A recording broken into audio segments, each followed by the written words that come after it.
For 40 years, one name hung over a field in League City, Texas: Clyde Hedrick. People who lived there said it like a fact: the man who killed those women.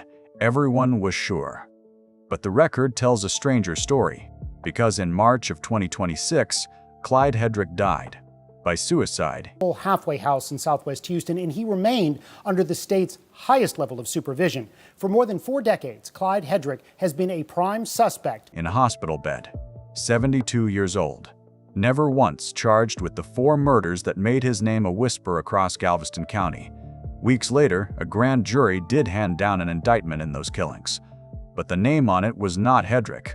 It was the name of the man who had called him a friend. And the charge was not murder.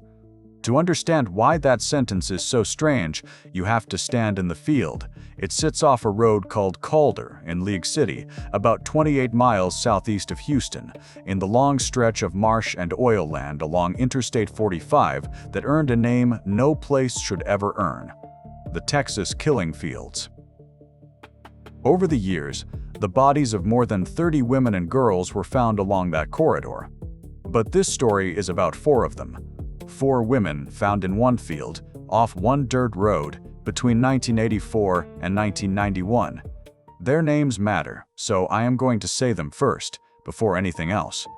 Laura Miller was 16 years old. Audrey Cook was 30. Heidi Fye was 25. Donna Prudhomme was 34. 4 women, a generation apart in age, who had nothing in common except the patch of ground where they were left. Laura Miller was a teenager. Her family had just moved to League City. Her father, Tim Miller, would later say that he reported her missing and felt brushed off, that the early days when it mattered most slipped away. When Laura's body was found in that field, Tim Miller did something that tells you everything about how alone these families felt. He founded a search organization, Texas EquiSearch, a nonprofit that goes out and looks for the missing, because no one came fast enough for his daughter. 2 of the 4 women lay unnamed for decades. When their bodies were found, investigators could not say who they were. On the paperwork, they were Jane Does. Think about that. Somebody loved them. Somebody was waiting for a phone call that never came. And for years, no one even knew their names to make that call. That changed in 2019. Using DNA and the kind of genetic genealogy that has cracked open so many cold cases, investigators finally gave the 2 Jane Does their names back: Audrey Cook, Donna Prudhomme. It took until 2019, decades after they were found, just to learn who they were. That is how cold this case had gone. And through all of it, all 40 years, there was Clyde Hedrick. He was the prime suspect, the name everyone circled back to. Authorities have said plainly that they believe Hedrick was responsible for the deaths of all 4 women. He lived in the area. He knew that ground. But believing something and proving it in a courtroom are 2 different things, and the gap between them is where this whole case lived. Hedrick was convicted, but not of these murders. He was convicted in a completely separate case, the death of a woman named Ellen Beeson, first of abuse of a corpse and later of manslaughter. And here is the detail that still makes the families furious. In October of 2021, Clyde Hedrick walked out of prison. He was released early, under an old mandatory release law that applied to his sentence.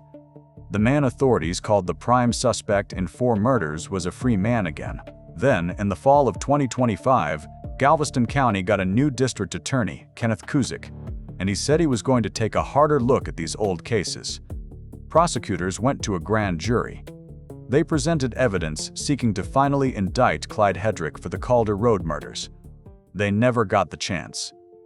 An indictment in the infamous Texas Killing Fields case. 61-year-old James Dolphs Elmore Jr. of Baycliff was indicted today on manslaughter and felony tampering with evidence charges. In March of 2026, before that grand jury came back with a decision, Clyde Hedrick died by suicide. After 40 years as the prime suspect, the man at the center of it all left the story on his own terms, never charged, never tried, never convicted for the women in that field. For the families, it was the worst possible ending. The reckoning they had waited a lifetime for, gone in an instant. And then, just weeks later, came the part nobody saw coming. On the first day of April 2026, a Galveston County grand jury handed down an indictment. Heidi Fye, Donna Prudhomme, and Audrey Cook remained unsolved. Two investigators, Robert Arnold, was in Galveston County when an arrest was made and has been gathering details In the deaths of Laura Miller and Audrey Cook. The man they charged was 61 years old. His name is James Dolphs Elmore Jr., and according to investigators, James Elmore had been Clyde Hedrick's longtime friend. Now, read the charges carefully because they matter. Elmore was not charged with murder.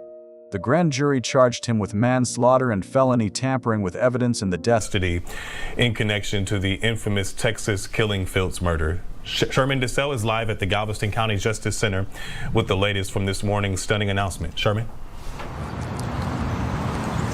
Of Laura Miller, and with tampering with evidence in the death of Audrey Cook. Investigators say Elmore implicated himself in helping Hedrick dispose of the bodies, not in the killings, in hiding what was done. He was arrested and held without bond in the Galveston County Jail. And the strangest thread of all runs back to Tim Miller, Laura's father, the man who built a search team out of his own grief. The man now charged had come to him first. About 4 years before the arrest, James Elmore approached Tim Miller and said he had information about bodies buried off Calder Road.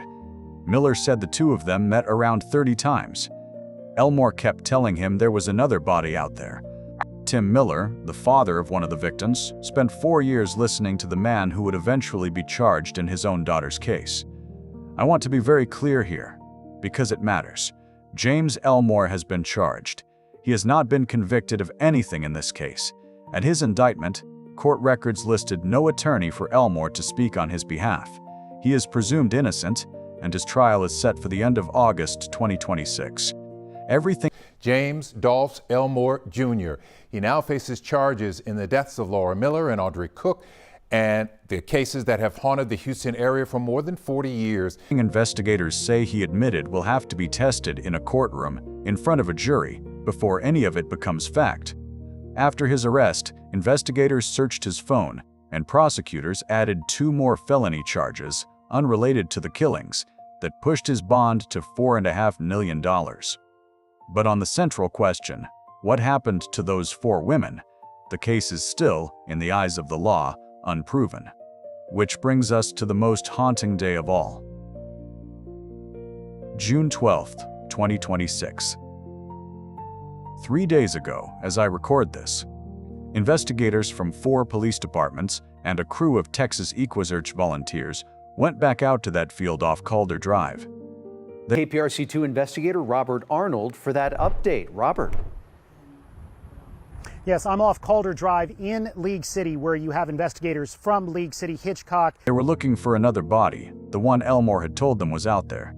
Leading the search, once again, was Tim Miller. And Tim Miller, who has been doing this for 40 years, was honest about the odds. He said there was a slim chance anything would be found after 4 decades. He told reporters that Elmore had walked that field with him, looking, and at one point Elmore said, and I am quoting the reality of it, that it was 38 years ago, and they had been so high they could not remember the exact spot. They searched all day. They found nothing. That field is not empty land anymore. It belongs now to a church, Magnolia Creek Baptist Church. When the pastor bought the property, he made Tim Miller a promise.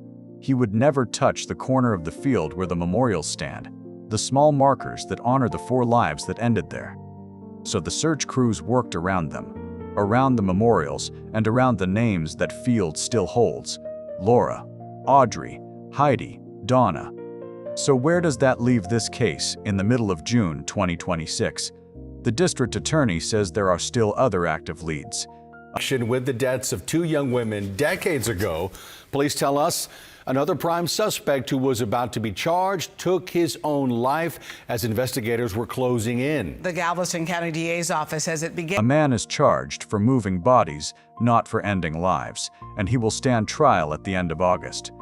The prime suspect of 40 years is dead, never having answered for these 4 women in a courtroom. And the murders themselves, the actual killings of Laura Miller, Audrey Cook, Heidi Fye, and Donna Prudhomme, remain, in the only place that counts, unsolved. Here is what I keep coming back to. For 40 years, a county was sure it knew who did this. They were sure enough to call him the prime suspect in front of cameras for decades. And the system still let him walk out of prison in 2021 and still had not charged him when he died in 2026. Whatever you believe about Clyde Hedrick, that is not a system that worked. That is a system that ran out the clock on 4 women and very nearly ran it out on their families too. The one person who refused to let the clock run was a grieving father with a search team and a shovel, still walking that field at the edge of a church parking lot, 4 decades after he lost his little girl. 40 years, and Tim Miller was still out there looking. That is not a true crime story. That is what failure costs, paid by the people who never get to put it down. So say them with me, because they are why we are here. Laura Miller, 16. Audrey Cook, 30. Heidi Fye, 25. Donna Prudhomme, 34. 4 women found in one field, off one road, in the place they called the Killing Fields. They are still waiting for the whole truth. And as long as they are waiting, this case is not closed. I am Carson Morgan. Until next time, stay curious and stay safe.